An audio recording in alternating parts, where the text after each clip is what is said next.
The checks start moving before the water fully drains. Phones ring nonstop. Forms stack faster than anyone can read them. In the wreckage of New Orleans and the Gulf Coast, federal aid meant to keep people alive is released at speed. Speed is the point. Speed is the risk. Within days, money flows to names no one has seen and addresses that never flooded. Claims arrive from states untouched by the storm. The system is built on trust because there is no time for doubt. Every delay means another family sleeping in a car or a shelter line that never ends. Inside government offices, quiet alarms begin to sound. Numbers spike where they should not. Patterns repeat where chaos should rule, but stopping payments feels unthinkable while real survivors are still waiting. This is not a story about one thief. It is about what happens when desperation meets opportunity, and how disaster relief becomes a second disaster hiding in plain sight.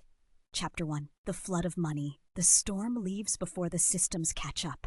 Water still covers streets in New Orleans when emergency declarations unlock federal aid. The decision is fast and deliberate. People need housing. People need cash. People need help. Nading means more harm. Speed becomes policy. FEMA housing assistance opens first. Unemployment claims follow. Small business relief programs come online soon after. Each program loosens rules that normally slow payments. Self-certification replaces document review. Addresses are taken at face value. Identity checks are delayed. The goal is simple: get money out the door. Call centers light up around the clock. Temporary workers sit at folding tables answering phones. Online portals strain under traffic they were never built to handle. Applications stack faster than staff can read them. Training is minimal. Scripts are short. Verify what you can. Move on. Inside the agencies, there is no illusion about risk. Managers know fraud will come.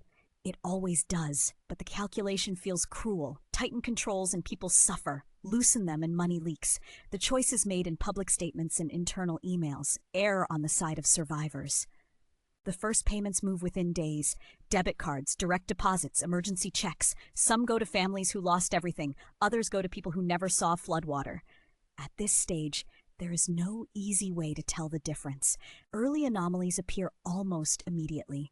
Multiple claims list the same damaged address. Applications originate from computers far outside the disaster zone. Phone numbers repeat across different names. These are not proof of crime, they are flags. In the rush, flags pile up faster than anyone can investigate. Internal audit teams log the patterns. They mark files for later review. Later becomes a flexible word. Payments continue. The volume is overwhelming. Millions of dollars move every hour. The system is not designed to stop itself once it starts. The unemployment assistance program faces a similar surge. Jobs vanish overnight as businesses close or evacuate. Claims pour in from the Gulf Coast. They also pour in from elsewhere. Some applicants list employers that never existed. Others claim wages that do not match any record. Again, most are processed anyway. The logic holds. False negatives hurt innocent people. False positives can be cleaned up later. Small business relief adds another layer of complexity. Owners claim destroyed equipment and lost revenue. Many claims are legitimate. Others inflate losses or invent operations entirely. The paperwork is thin by design. The pressure to approve is constant. Within government offices, the mood tightens. Staff work long shifts. Phones ring through the night. Supervisors remind teams of the mission. Help first, sort later. Nobody wants to be responsible for slowing aid during a national crisis. By the end of the first week, the money flow is impossible to track in real time. Databases lag. Reports arrive late. Cross-checks between agencies are limited. Information sharing is slow. Each program sees only part of the picture. Quiet emails circulate between departments. They note unusual claim volumes. They mention clusters of applications that look coordinated. They ask whether anyone else is seeing the same thing. Answers come back vague or delayed. Everyone is drowning in their own data. At this stage, there are no named suspects. There are no arrests. There is only a growing sense that the scale of the operation has outpaced control. This is not yet fraud in the legal sense. It is exposure. Outside government buildings, survivors wait, lines stretch around blocks, shelters overflow, people sleep in cars or on relatives' floors. Many have no identification. Many cannot access online systems. They rely on phone lines that rarely connect. Every safeguard added risks blocking these people. Every delay risks political backlash. The public narrative is clear. The government must act fast. Officials repeat it in interviews. Speed saves lives. Behind the scenes, analysts begin building rough estimates. They do not publish them. They do not even finalize them. The numbers are too uncertain. But the direction is clear. Losses are likely in the millions, possibly more. The systems were never meant for this scale.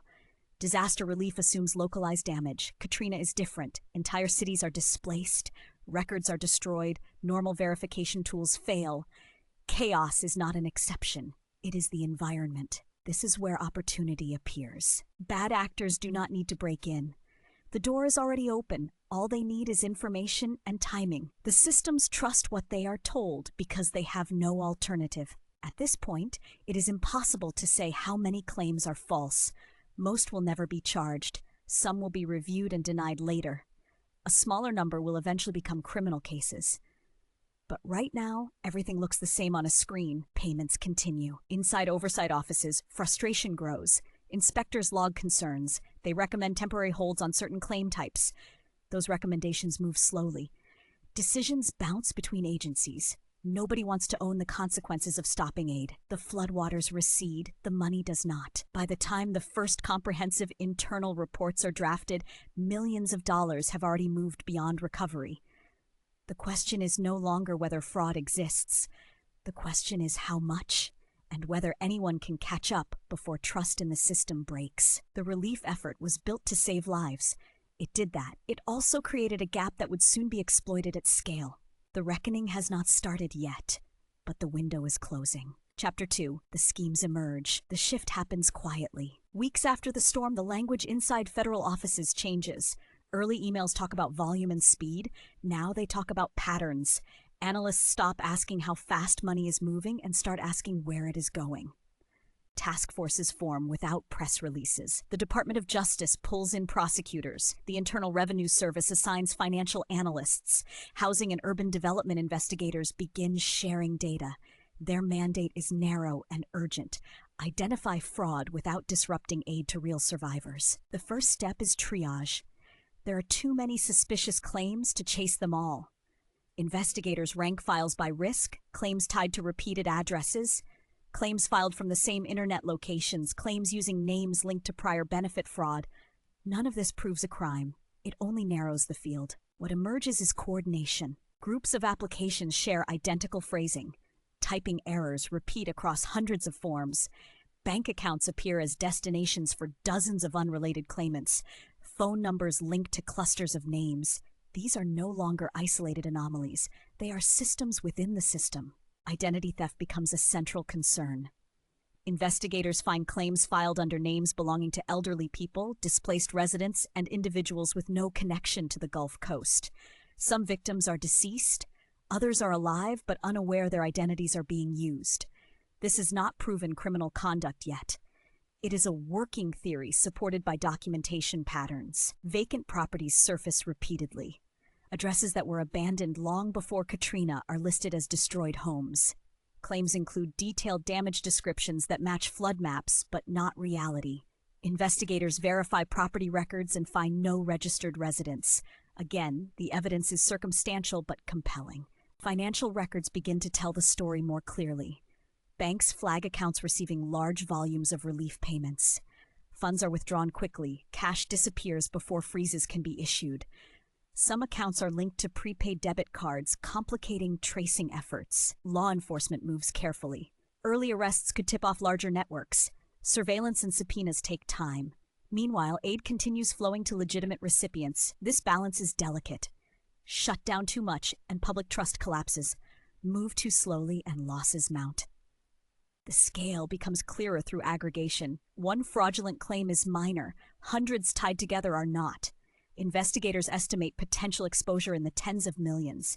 These numbers are internal. They are not released publicly. At this stage, they are projections, not proven losses. Coordination between agencies is uneven. Databases were not built to talk to each other. Some records are still paper-based. Data arrives late or incomplete. Investigators rely on manual cross-checks and outdated software.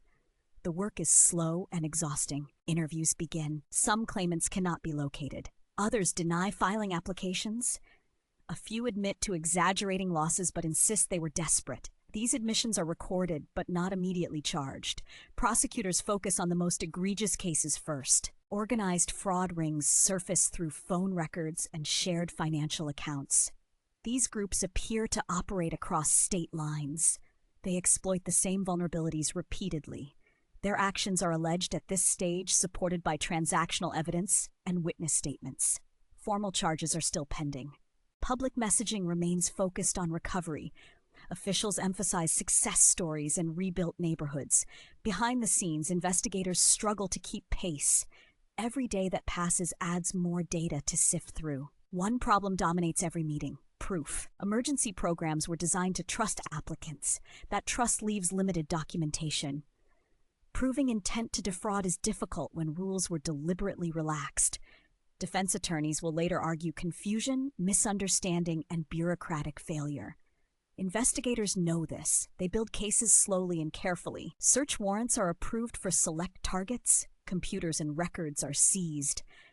Financial trails are mapped. This work takes months. It happens far from cameras and headlines. By the time the first indictments are drafted, most of the fraudulent money is already gone. Recovery efforts focus on asset seizures and restitution where possible. Investigators know full recovery is unlikely. Inside agencies, morale is strained. Staff who processed claims under pressure now review them with hindsight. Some feel blamed for systemic failures beyond their control. Leadership stresses that speed saved lives. That remains true. The question shifts from blame to containment. How much more can be stopped? How much evidence is enough to act decisively? As cases move forward, the fraud is no longer theoretical. It is measurable. It has names attached. It has documents and bank records and timelines, but those details remain sealed for now. For the public, the story is still about rebuilding. For investigators, it is about accountability. The two narratives exist side by side, rarely intersecting. The schemes did not cause the disaster. They fed on it.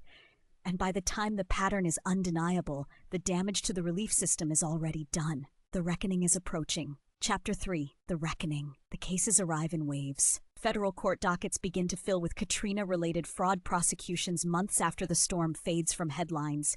Each case looks small on its own. A single defendant, a handful of claims, tens or hundreds of thousands of dollars.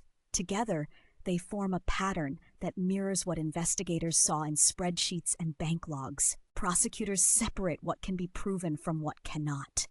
Allegations narrow into charges. Claims backed by documents, bank transfers, and witness statements move forward. Others are closed quietly. The standard is high. Emergency rules created gray areas. Courts demand intent. Sentencings follow convictions. Some defendants plead guilty. Others go to trial. Judges weigh circumstances. Opportunism is not the same as survival. Repeat offenders face harsher penalties. Restitution orders are issued where assets can be found. In many cases, there is nothing left to recover. Inspectors General release reports detailing what went wrong. These documents are blunt. Controls were weakened by design. Oversight lagged behind payouts. Data systems failed to integrate. Fraud was expected and underestimated at the same time. Loss estimates vary by program. Totals reach into the hundreds of millions when all categories are counted. These figures are conservative and qualified. They reflect what could be proven, not everything that likely occurred. Survivors feel the fallout in ways that are harder to measure. As fraud becomes public, skepticism spreads. New applicants face longer waits and heavier verification.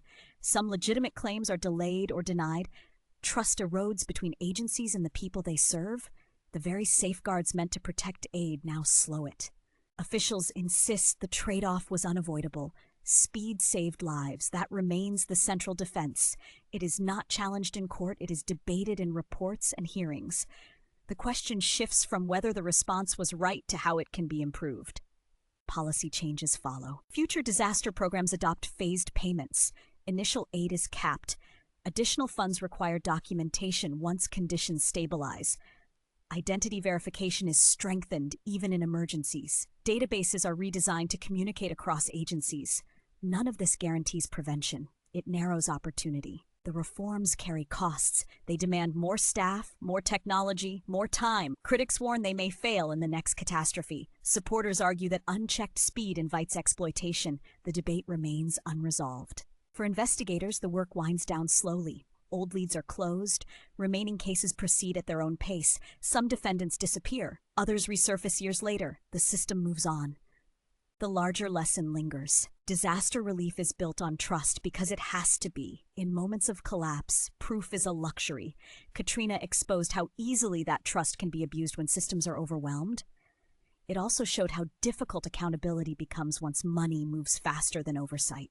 The fraud did not define the response. Millions of people received help when they needed it most. Lives were stabilized, communities rebuilt. That truth exists alongside the losses. The final cost is not only financial, it is institutional. Every future disaster carries the memory of Katrina. Every emergency decision weighs speed against scrutiny. The balance remains fragile. The storm ended, the money moved, the reckoning arrived late and incomplete. What remains is a system forever changed by what it learned in the flood.